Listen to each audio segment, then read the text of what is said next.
Friends, ಇವತ್ತಿನ ವಿಡಿಯೋದಲ್ಲಿ ತುಂಬಾ ಕಡಿಮೆ ಪದಾರ್ಥಗಳನ್ನ ಯೂಸ್ ಮಾಡಿಕೊಂಡು ಖಾರನೇ ರುಬ್ದೇನೆ ಮೂಲಂಗಿ ಮತ್ತು ಬೇಳೆನ ಯೂಸ್ ಮಾಡಿ ತುಂಬ ರುಚಿಯಾಗಿರೋಂಥ ಸಾಂಬಾರು ಮಾಡ್ತಾಯಿದ್ದೀನಿ. ಮುದ್ದೆಗೆ, ಹಾಗೆ ಬಿಸಿ ಅನ್ನಕ್ಕೆ, ಚಪಾತಿಗೆ, ರೊಟ್ಟಿಗೂ ಕೂಡ ತುಂಬ ರುಚಿಯಾಗಿರುತ್ತೆ.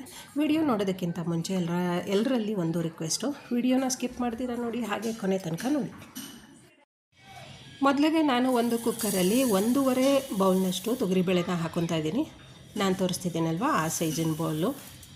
ಬೇಳೆನ ಹಾಕ್ಕೊಂಡಾದ್ಮೇಲೆ ಸ್ವಲ್ಪ ನೀರನ್ನ ಹಾಕಿ ಚೆನ್ನಾಗಿ 2-3 ಸಲ ತೊಳ್ಕೊಬೇಕಾಗುತ್ತೆ. ಹೀಗೆ 2-3 ಸಲ ತೊಳೆದಾದ್ಮೇಲೆ ಮತ್ತೆ ನೀರನ್ನ ಹಾಕ್ಕೊಬೇಕಾಗುತ್ತೆ. ಬೇಳೆ ಬೇಯಲಿಕ್ಕೆ ಎಷ್ಟು ಬೇಕು ನೀರು ಅಷ್ಟು ನೀರನ್ನ ಹಾಕ್ಕೊಂಡ್ರೆ ಸಾಕು. ಈಗ ಇದಕ್ಕೆ ಸ್ವಲ್ಪ ಕರಿಬೇವಿನ ಸೊಪ್ಪು ಹಾಕ್ಕೊತಾ ಇದ್ದೀನಿ. ಜೊತೆಗೆ 1 ಈರುಳ್ಳಿನ ಹಾಕ್ಕೊಂಡಿದ್ದೀನಿ. ಹಾಗೆಯೇ 1 ಚಿಕ್ಕದ ಬೆಳ್ಳುಳ್ಳಿ, 2 ಟೊಮೊಟೊ ಹಣ್ಣು, ಸ್ವಲ್ಪ ಹುಣಸೆ ಹಣ್ಣು, ಸ್ವಲ್ಪ ಅರಿಶಿನ ಪುಡಿ, ಇಷ್ಟನ್ನು ಹಾಕಿ ನೀಟಾಗಿ ಒಂದು ಸಲ ಮಿಕ್ಸ್ ಮಾಡಬೇಕು. ಮಿಕ್ಸ್ ಆದಮೇಲೆ ಕುಕ್ಕರ್ ವಿಷಲ್ನ ಕ್ಲೋಸ್ ಮಾಡಿ 3 ವಿಷಲ್ ಬರೋ ತನಕ ಕೂಗಿಸ್ಕೊಬೇಕಾಗುತ್ತೆ. ಖಾರ ರುಬ್ದನೇ ಈ ಥರ ನೀವು ಒಂದು ಸಲ ಟ್ರೈ ಮಾಡಿ, ತುಂಬ ಈಸಿಯಾಗಿರುತ್ತೆ. ಹಾಗೆಯೇ ಜಾಸ್ತಿ ಏನು ಐಟಮ್ಸು ಬೇಕಾಗಂಗಿಲ್ಲ. ಈಗ ಕುಕ್ಕರ್ ವಿಷಲ್ನ ಓಪನ್ ಮಾಡಿ ತೋರಿಸ್ತಾ ಇದ್ದೀನಿ. ಬೇಳೆ ಮತ್ತು ಟೊಮೊಟೊ ಹಣ್ಣು ಕರೆಕ್ಟಾಗಿ ಬೆಂದು ರೆಡಿಯಾಗಿದೆ. ಇದಕ್ಕೇ ಕಟ್ ಮಾಡ್ಕೊಂಡಿರೋ ಅಂಥ ಮೂಲಂಗಿನೂ ಹಾಕ್ಕೊತಾ ಇದ್ದೀನಿ. ಮೂಲಂಗಿನ ನಾನು ರೌಂಡ್ ಶೇಪಲ್ಲಿ ಕಟ್ ಮಾಡ್ಕೊಂಡಿದ್ದೀನಿ. ಇದಕ್ಕೇ ಸಾಂಬಾರು ಪುಡಿ ಹಾಕ್ಕೊತಾ ಇದ್ದೀನಿ, 1.5 ಸ್ಪೂನಷ್ಟು.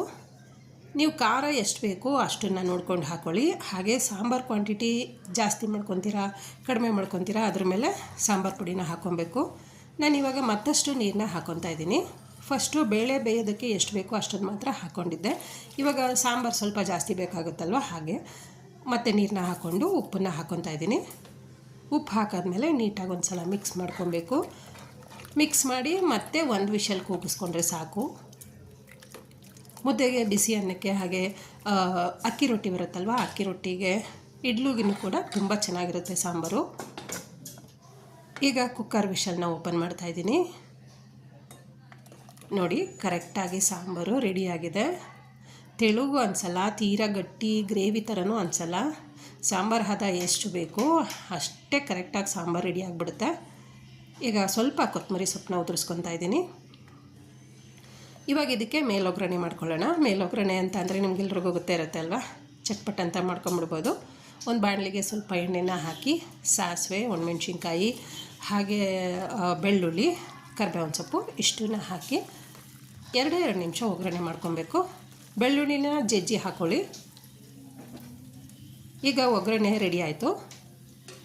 ಮೇಲೊಗ್ಗರಣೆ ಏನು ರೆಡಿ ಮಾಡ್ಕೊಂಡಿರ್ತೀವಿ ಅದನ್ನು ಸಾಂಬಾರಿಗೆ ಮಿಕ್ಸ್ ಮಾಡ್ಕೊಳ್ಳೋಣ. ಒಗ್ಗರಣೆ ಸ್ಮೆಲ್ ಅಂತೂ ತುಂಬ ಚೆನ್ನಾಗಿ ಬರ್ತಾಯಿದೆ, ಘಮ ಘಮ ಅಂತ ಬರ್ತಾಯಿದೆ ನೋಡಿ. ಫ್ರೆಂಡ್ಸ್, ಇದಕ್ಕೆ ಜಾಸ್ತಿ ಏನು ಐಟಮು ಬೇಕಾಗಲ್ಲ, ಹಾಗೆ ಜಾಸ್ತಿ ಟೈಮು ಕೂಡ ತೊಗೊಳ್ಳಲ್ಲ, ಬೇಗನೆ ಆಗಿಬಿಡುತ್ತೆ ರೆಸಿಪಿ. ನೀವು ಒಂದು ಸಲ ಟ್ರೈ ಮಾಡಿ. ತುಂಬ ಈಸಿಯಾಗಿ ಅಷ್ಟೇ ರುಚಿಯಾಗಿ ಈ ಥರ ಸಾಂಬಾರನ್ನ ಮಾಡ್ಕೊಳ್ಳಿ. ಹೊಸದಾಗಿ ಟ್ರೈ ಮಾಡ್ತಿರೋರ್ಗಂತೂ ಅಡುಗೆಗೆ ತುಂಬಾ ಈಸಿಯಾಗಿರೋಂಥ ರೆಸಿಪಿ. ಹಾಗೆಯೇ ಇವತ್ತಿನ ವಿಡಿಯೋ ನಿಮ್ಗೆ ಇಷ್ಟ ಆಗಿದರೆ ದಯವಿಟ್ಟು ಲೈಕ್ ಮಾಡಿ, ಶೇರ್ ಮಾಡಿ, ಸಬ್ಸ್ಕ್ರೈಬ್ ಮಾಡಿ. ಮತ್ತು ಮುಂದಿನ ವಿಡಿಯೋಗಳು ಬೇಕು ಅಂತ ಅನಿಸಿದ್ರೆ ಕಮೆಂಟ್ಸಲ್ಲಿ ಶೇರ್ ಮಾಡಿ. ಮತ್ತೆ ಮುಂದಿನ ವಿಡಿಯೋದಲ್ಲಿ ಸಿಗೋಣ. Thank you.